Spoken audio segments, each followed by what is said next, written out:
Hey Ryan, how you doing? Pretty good. How about you? Good. We're back from our roasting from last episode. Have we been uncanceled? That's probably the most comments of any video we've put out. Yeah, you all just. Whew, it's okay. It's fine. It's fine. Both of you who came back to watch us again this month. Yes, my grandmother and Rick. there's the two viewers. I still can't believe you forced them to watch this. I know. Over the holidays. I know. They had other things to do for Easter. I know, exactly. It's unfortunate, but well, not my problem. So we in the last episode made a mention about ships like that we thought maybe the U.S. didn't need, as I was being canceled about saying the standard class battleships were junk. The entire standard. We were supposed to pick like one ship or one class, and you went with the entire standard type. That's fine. Well, but I also said KGV, which is an entire class, versus just like Anson or whatever. So I wanted to say this. Were there capital ships built by the United States Navy that served during World War II, so that we're focusing on this, that we just didn't need? And I'm going to use, and I say capital ship, but pretty much anything larger than a destroyer. What were the ships? Obviously, you have two Ocean Navy Act, and just start building stuff because we got to go fight the Japanese and the Germans and all this. And if Great Britain falls, we're really hosed. And all the hulls you're describing are long lead time items. It takes 2, 3, 4 years to churn out. Yeah, not destroyers that we can copy paste. Yeah. So the question is, what did we build just too much of? And were there ships that were built? Because we always talk about the ships that maybe were canceled or the what if designs or things like that. But were there ships that existed that we just didn't need? Like, if they just disappeared, would you care? And the U.S. Navy made a good decision at the end of the day, canceling the Montanas. They were too big of a investment in resources. It would have required deepening harbors, expanding dry dock capabilities, expanding the Panama Canal, just for this new super class of ships. Yeah, that by the battleship version of the battle cruisers of the Iowa class. And with that, roll the intro.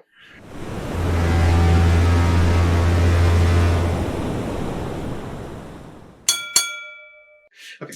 Every month I say I'm not going to come back and take this abuse again the next month. But here you are. They don't know how much you bribed me off screen. Oh, okay. Yeah. With Lego and Stillwell books. What more could a man need? I know. Exactly. That's all I need. Okay. So ships that weren't needed were built, not needed. I'm going to go now. This is a large discussion, so this isn't just a pick a ship and then it's not like last episode where you can say, "Oh, just that class was not needed." Whatever. This is a larger sort of discussion.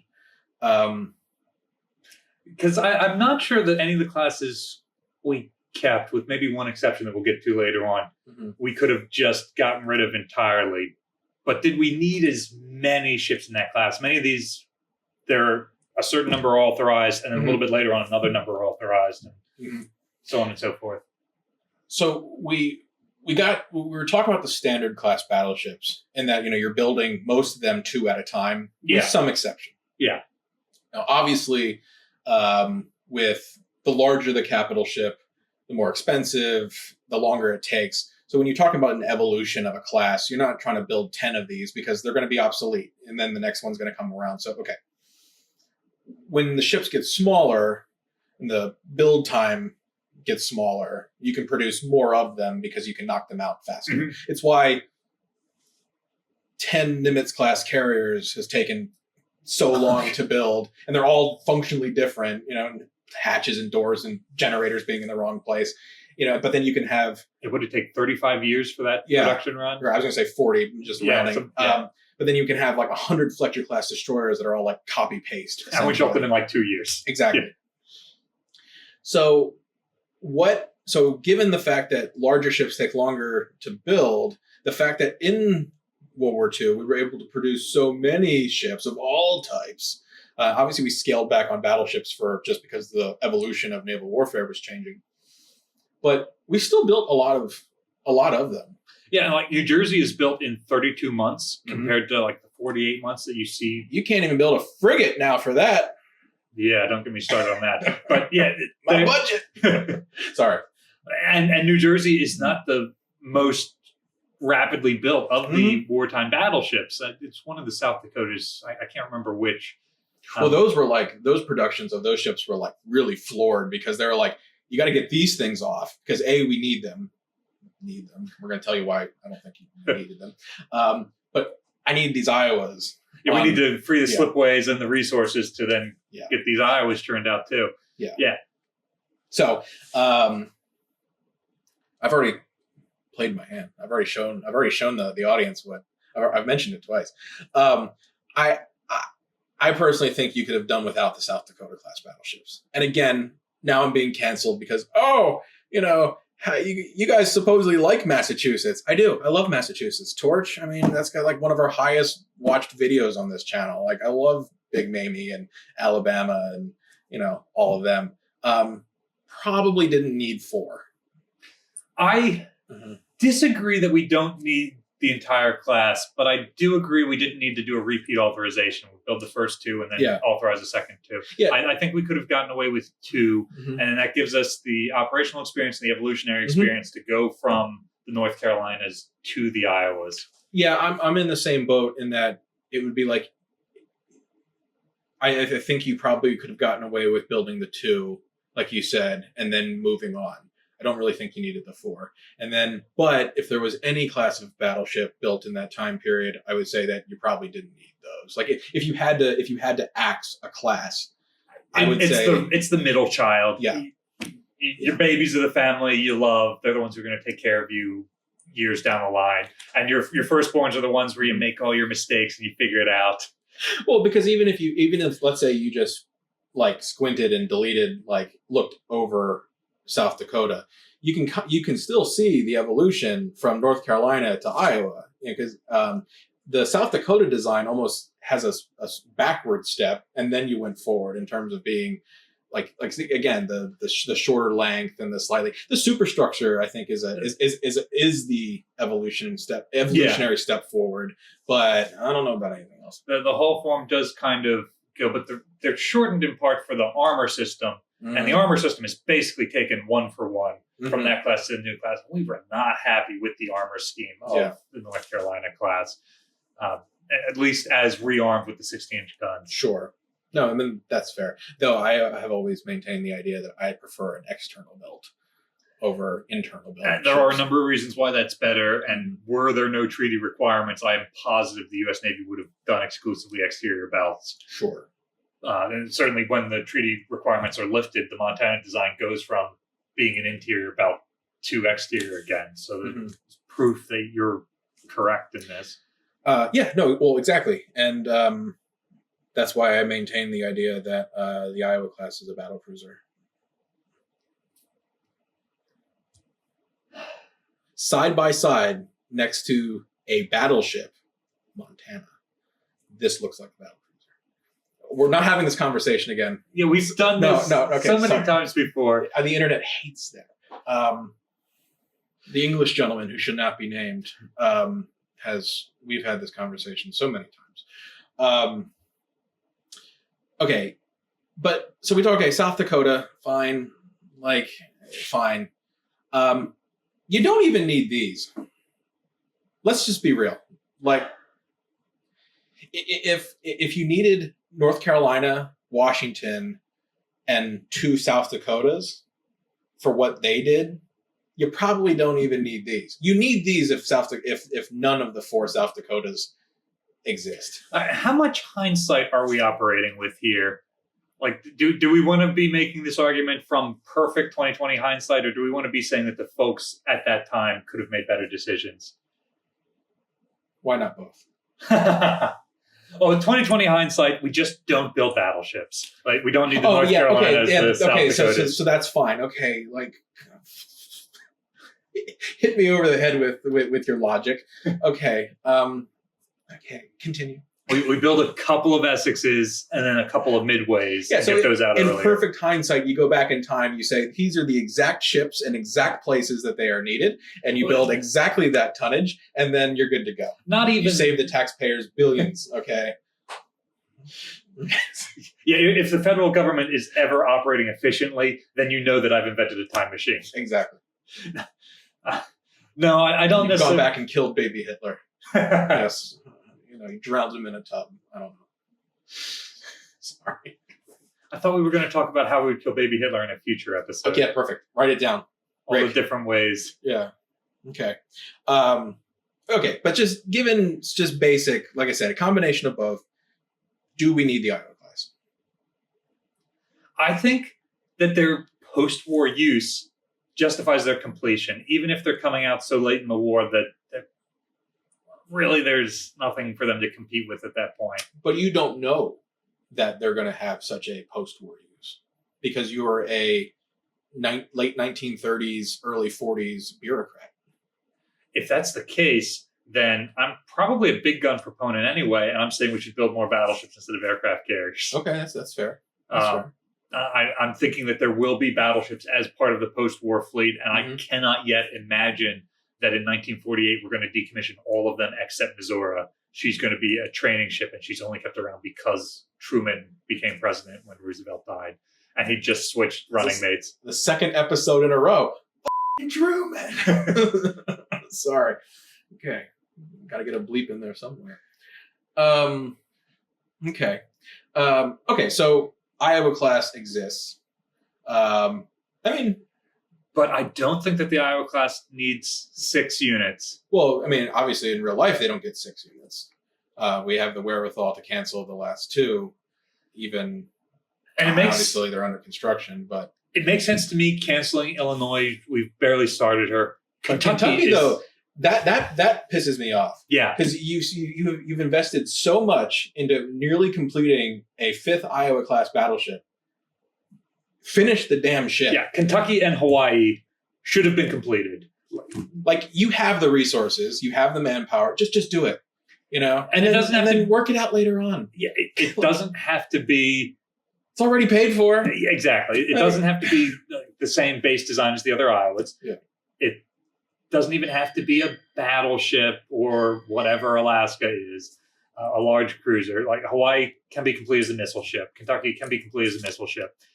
It would have been cheaper just finishing those ships than it was converting a couple of Clevelands and Baltimores to be missile ships, taking them out of service, and then re-equipping them with Talos and Terrier and Tartar and everything else. Exactly. Sorry. I'm like, is he just making up words? No. You're right. You're right. Yeah, that is a little bit outside of our normal area of focus. What? Ships got missiles at some point? What are you talking about? World of Warships missiles? When? Soon. Anywho, okay. I think it's easy, though, to point fingers at battleships. And Alaska. Obviously, Alaska and Guam and Hawaii, not needed. Like, they were included in the Two Ocean Navy Act because we thought, the Japanese were building a bunch of super cruisers, whatever. There's a lot of bad intel. Absolutely not needed. As much as I love that class of ship, love it. By the time they get there, they can't do anything. We either needed to start building them around the same time as the North Carolinas or the South Dakotas as the battle cruiser equivalent of the American fast battleship or treaty battleship. You can't say that, because now the people on the internet are going to say Ryan just called the Alaskas a battle cruiser, and they aren't. Okay. And neither are the Iowas. The ladies and gentlemen are going to now take to the internet and tell the world that Ryan Szimanski has declared Alaska a battle cruiser. But had they been built earlier with 14-inch guns at 35,000 tons as the battle cruiser equivalent, then they would have made sense. By the time they're coming along, it's real hard to justify them, even knowing that there's a 3-year lead time and we're building them before we've destroyed the Japanese Navy and know we're going to not need them. That said, by the time we've got them, we should be completing Hawaii. We should be keeping them in service longer or reactivating them for Korea. And that's the part that's always just really made me mad. It's just you've spent the money, you've invested all this time and effort into the actual hulls themselves. They exist. You got 2 completed ships and 1 that's nearly there. Same thing with Kentucky, like you said. You just finish it. Spend just a little bit more. It gets done, and then it's there that you can then use. And I think that those the Alaska class, even though obviously we're saying that they just shouldn't have existed, period, but they should have stayed around longer. Yeah. And I know that we've discussed before, okay, this is why Salem and the Des Moines were favored over them. And then, of course, then that leads then the Iowas even over the Alaskas. But still, it's just an asset that you've paid for and is hard to produce. Not that you've paid for, as in the federal government, that we paid for with our tax money. Well, or our grandparents. They worked hard in those fields and in those Pennsylvania coal mines. And Bethlehem Steel. Yeah. Exactly. All what?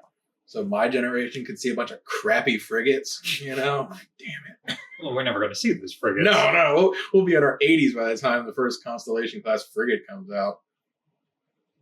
Just anyway, I'm not triggered. It's fun. It's fun. Okay. It's easy to lump up on the big gunships. But I also think that you probably didn't need at least half of the Essex class. Why do we need 30 plus Essex class hulls? Like, I understand that air power is the flavor of the week for World War II, and all those early air, Midway all taught us that we need to overwhelm the Japanese everything with airplanes, and I get that. Do you need 30 plus Essex class hulls? Yeah, see, this is where I get back to great class of ship. We needed them. We didn't need nearly the number that we built. You could probably cut that number in half, and only really half actually do work anyway. And somebody at the time could have probably sat down and looked at what the Japanese and the Germans are building, and how long other major wars have lasted. Like, you've got World War I, that's within recent memory, that ends up being about as long as World War II. They could have looked at other wars like that and seen that modern industrial wars are either flash in the pan, happen pretty quickly, or they last about half a decade. And so you can look at, these ships will be completed within half a decade. These will not be. And we've already overmatched the number of ships that we've projected they can build with this, and the number of ships that we're projecting to lose based on our early war losses. Yeah,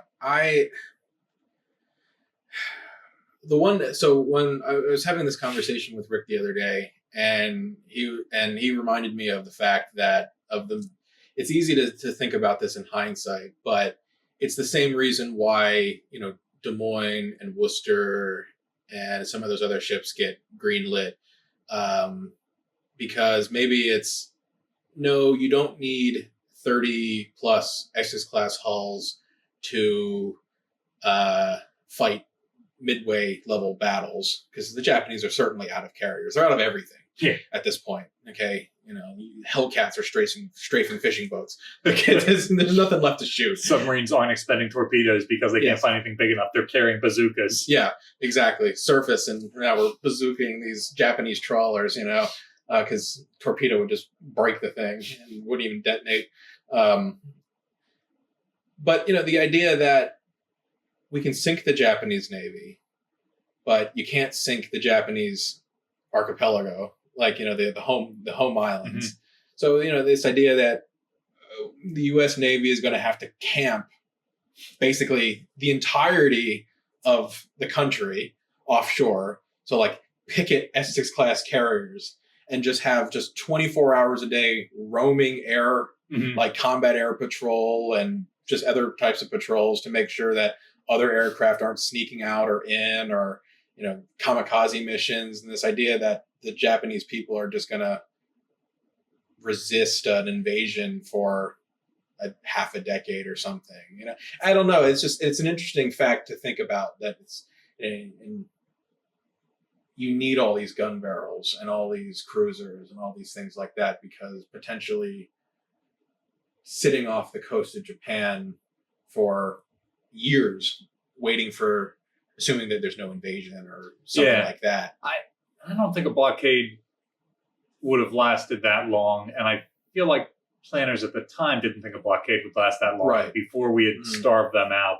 So just the damage we'd done to their infrastructure. Well, the country's not that big. It's like the landmass the size of Montana. There's only so many, and it's mountainous in a lot of regions. So it's like there's only so much you can do, you know.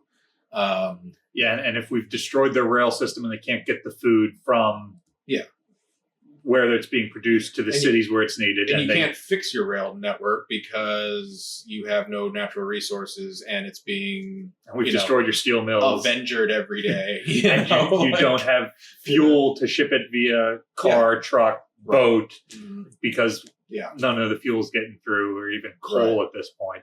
So I think maybe a year-long siege at the longest, probably half that much, because the sieges effectively started even before Iwo Jima and Okinawa. Sure, exactly. A lot of Japanese merchant shipping and everything else, just nothing is coming and going, really. So, so even taking that into consideration, I would still say that you probably didn't need 50% of the Essex-class carriers. And I would argue that building all these extra Essex hulls actually harms the Navy in the long run, because it delays when they can build more and more modern ships in the future. Because, you've already got 26 Essexes in service. Why do you need more carriers? Exactly. And then the same thing kind of applies to Midway, that interesting class. Yeah. We alluded to, and this is a video that's going to come. Rick and I need to finalize details and hit the archives. But the idea that when Montana is canceled, Midway is not Montana. Okay, like the people online who are like, "Oh, Midway is built on a Montana hull." Like, I've heard that same thing about them being built on Iowa hulls and had to debunk it. I've even let it go. But heard people say that they found plaques for Illinois or Kentucky on these ships, which just completely not true. But no, hold on though. That actually is the part that we're trying to validate in terms of archive research. So we've already said the government has paid for these parts. And you know better than anyone what it takes to build capital ships. So you better believe that GE has already built turbine, serial number, blah, blah, blah, blah, blah, and gun barrel, blah, blah, blah, blah, blah, and, whatever. And it's really just the structure that gets built in the yard, and then all these components are added. Right. So when a ship is authorized, like Montana, this ginormous battleship, all those parts are going to be ordered. And the long lead items. And some items are already manufactured or are already in, and so GE might say, okay, cool. You need this turbine and this generator. So here you go. It's serial number this. Slap a Montana sticker on it, stick it in a box, and send that over to the yard, and that'll be built on a Montana. Then, King comes along or whoever and goes, I don't need that. Okay, I got a warehouse full of parts over here, Chief. Well, what am I supposed to do with that? They're not getting ground up. They're not getting sent back to GE. Where are they going to go? Okay. And I've already paid $1 bajillion for these battleships. Well, I know, Navy. We promised you a bunch of unregulated, like money no object battleships, right? Well, guess what? To avoid having to go back to the government, guess what? Now you get to build a bunch of unregulated capital ships of the same size, but now you just want aircraft carriers. I'll be really interested to see what your research proves out on that, because we know that now the Midway class, thanks to the research of Bob Hartman, who's a volunteer over there, that they have the same propulsion plan as the Iowa class. Well, right. I mean, GE is only building a certain amount of like large ship turbines. Yeah. It's like United States having roughly the same propulsion plant as these big things,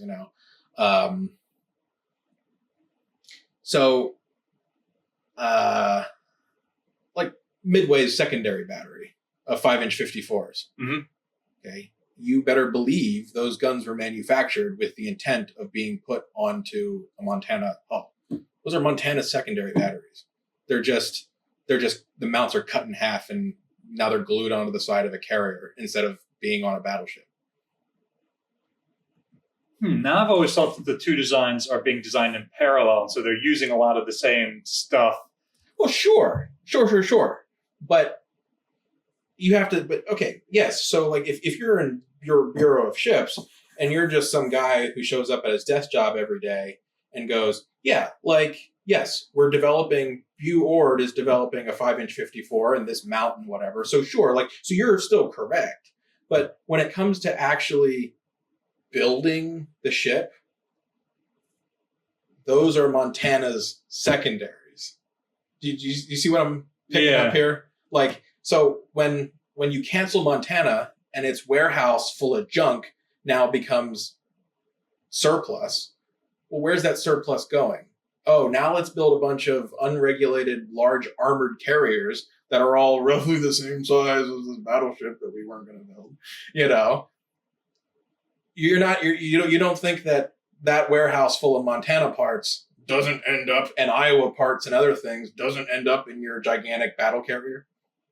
I'm interested to see that research come out. Anyway, okay, tangent. You got me excited for that future video. Okay, so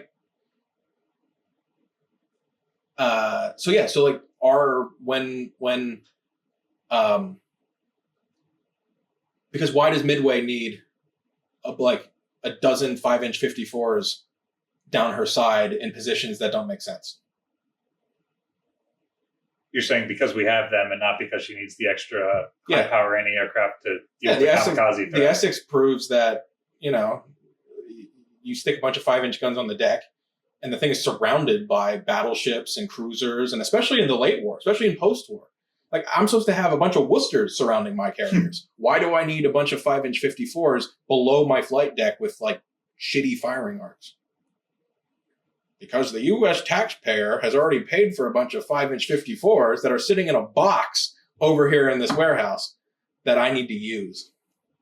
I'm telling you, there's all this this back end stuff that just no one wants to think about. It's pointless. Who cares? Seriously, who gives a crap? Okay, but we'll let the fan decide. But it's just so odd though that just within 5 years, Midway goes back into dock. They scrape all those guns off and rebuild that entire deck, and it's like, oh, look, they were never supposed to be there in the first place. Get rid of those.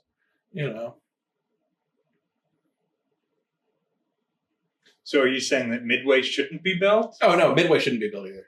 You don't think So the whole point of this tangent is that Midway class of carrier is just it's kind of like the Germans in H-42, where it's like someone at Bu Ships is bored because we're going to build 30 Essex class carriers. So we've settled on one design. So now I'm the carrier guy. I got nothing to do. So now I'm bored as they're producing 30 plus hulls.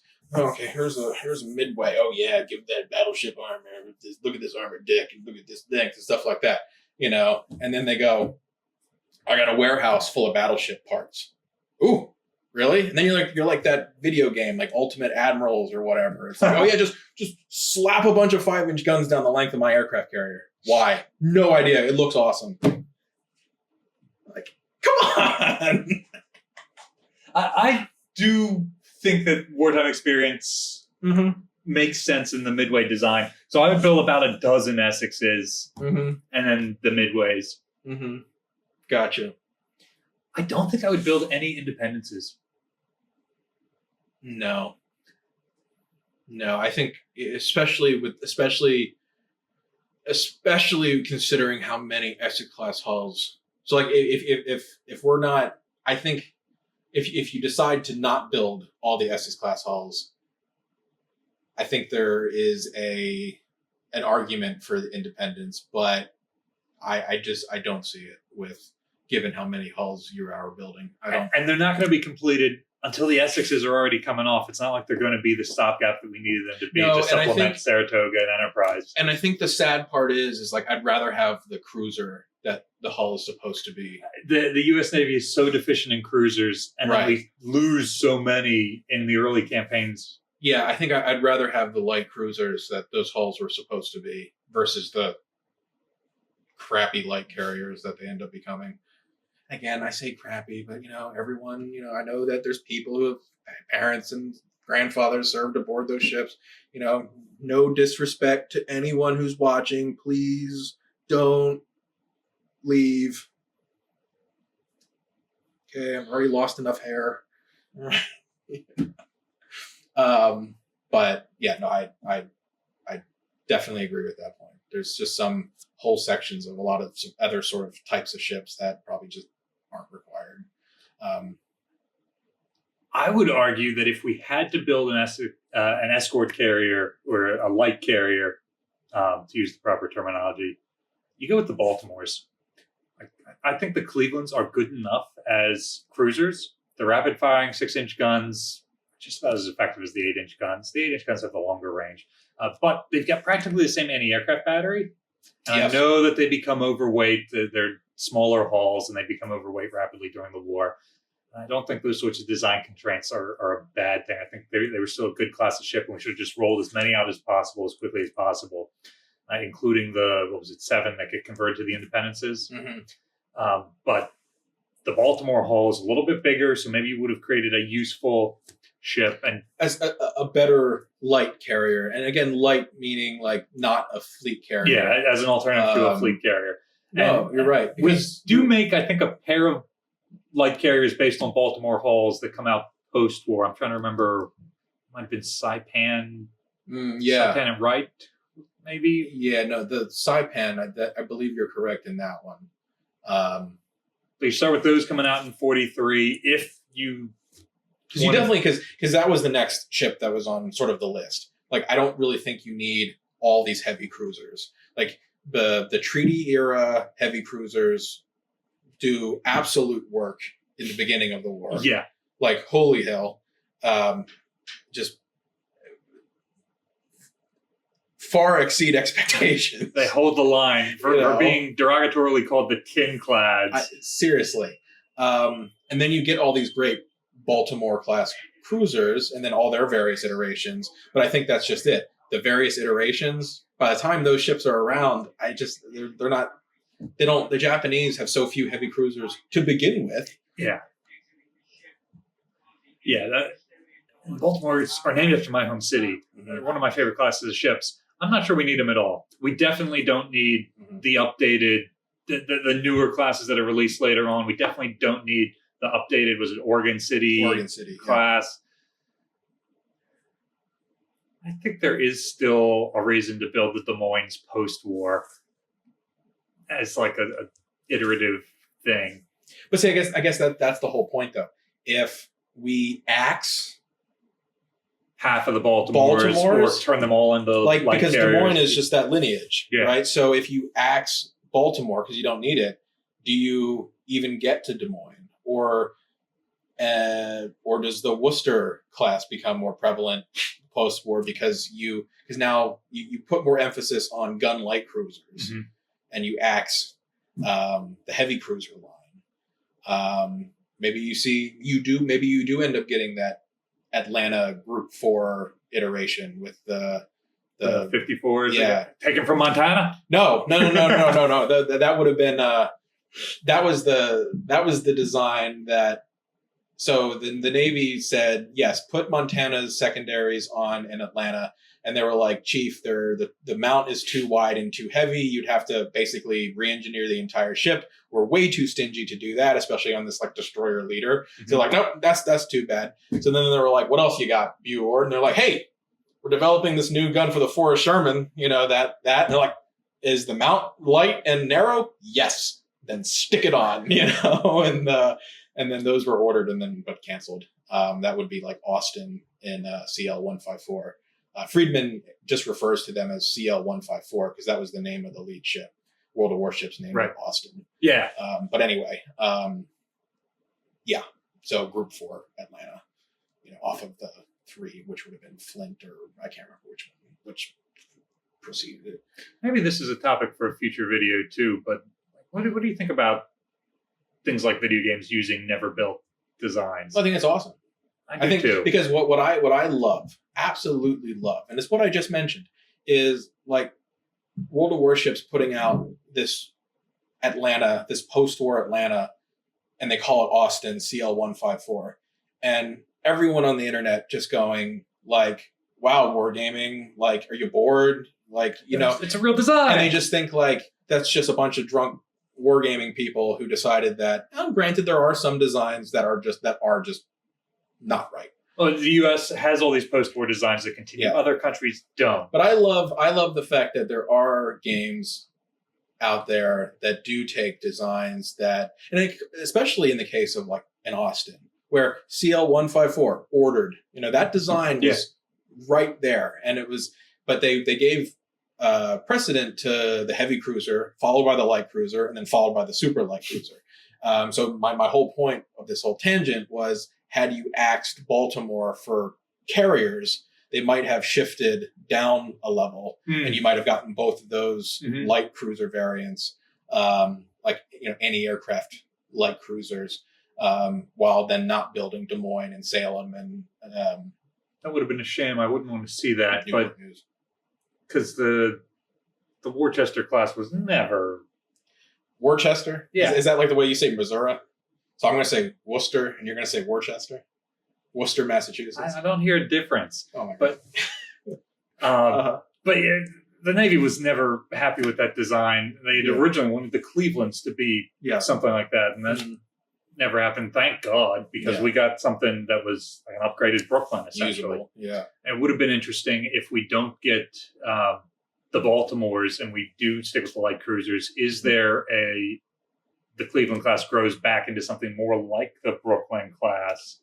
Yeah. Do you then enlarge the light cruiser? Because that's the thing. Because even by post-war, because the Worcesters are light cruisers in terms of the gun caliber, but they're big ships. This is not a light cruiser. This is not a flimsy small thing. And the weight of projectiles they can put out in a minute or whatever unit of time you want to say is equivalent to especially much larger ships. When you add the auto loading function and you can put all that weight down range. The only thing you're missing is maybe the long range armor penetration of a larger caliber gun. But it's like, is that what we need? Yeah, no, we calculated out the Des Moines' theoretical rate of fire versus Iowa's theoretical rate of fire, and they are almost identical despite the significantly lighter 8-inch shell. The Iowa's just barely edge out that number. Yeah, right, exactly, and it's it's in games like World of Warships where you can see that. Yeah, where okay, I better slap this person with this battleship salvo, because if I don't, this cruiser is going to burn me to the deck in the 30 seconds it takes me to reload. Exactly. And it's worth pointing out that the Naval War College war games out all of these unbuilt designs. That there's precedent for that.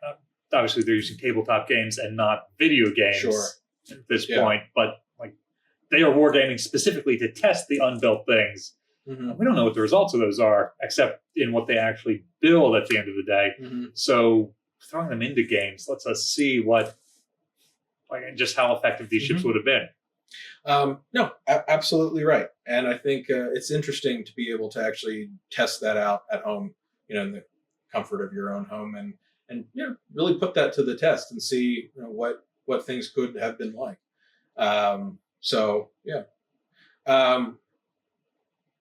I know, just real quick before we go, I know we talked about large hulled ships.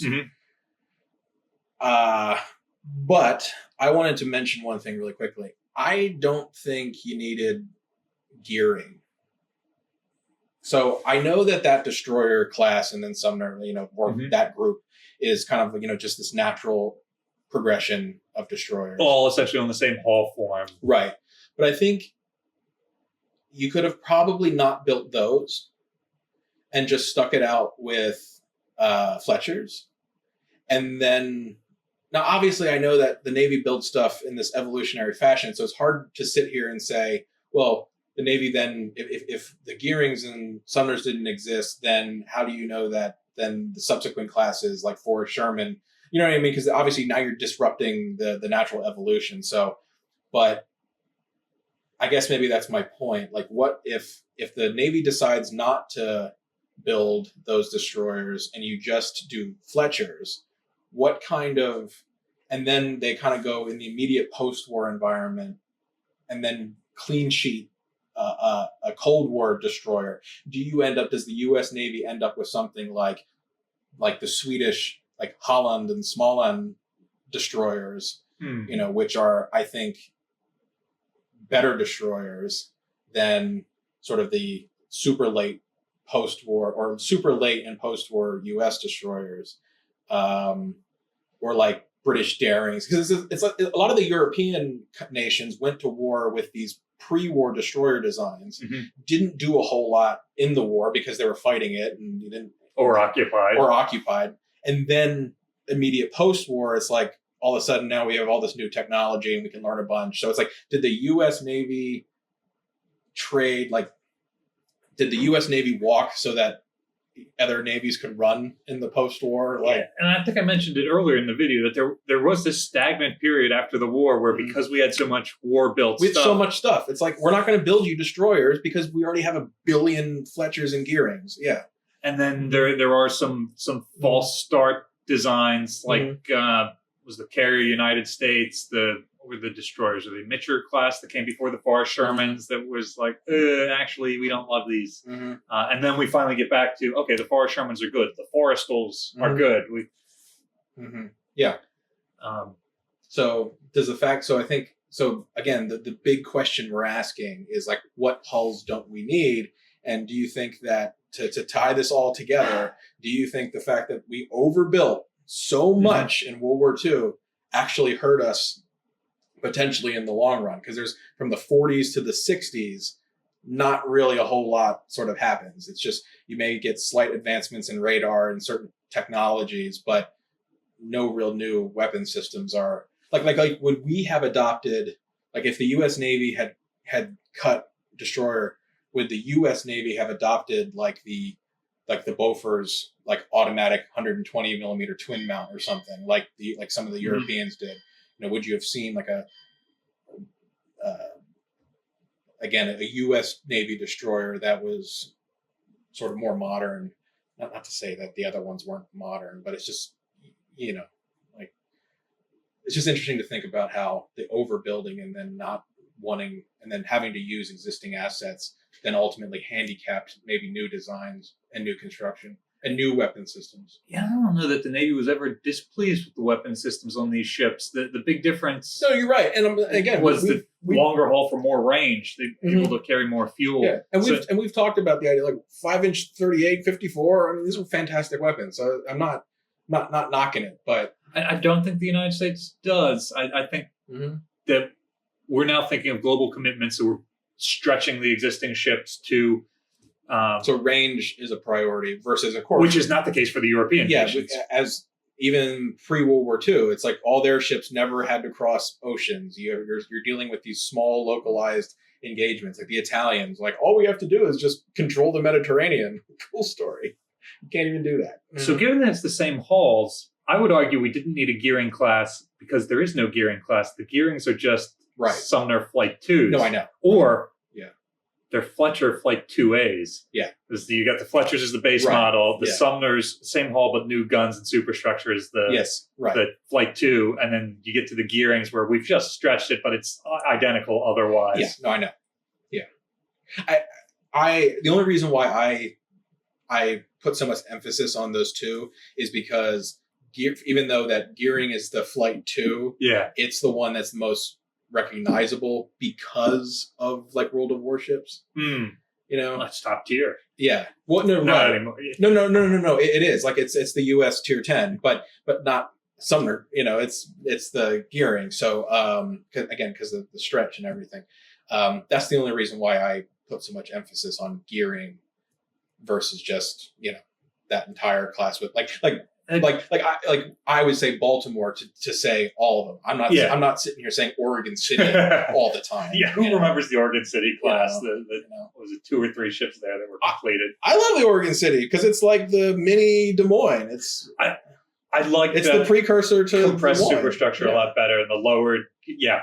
I like them, but compared to they come out after the war, they don't do anything. They go away before the next war, essentially. Right. So.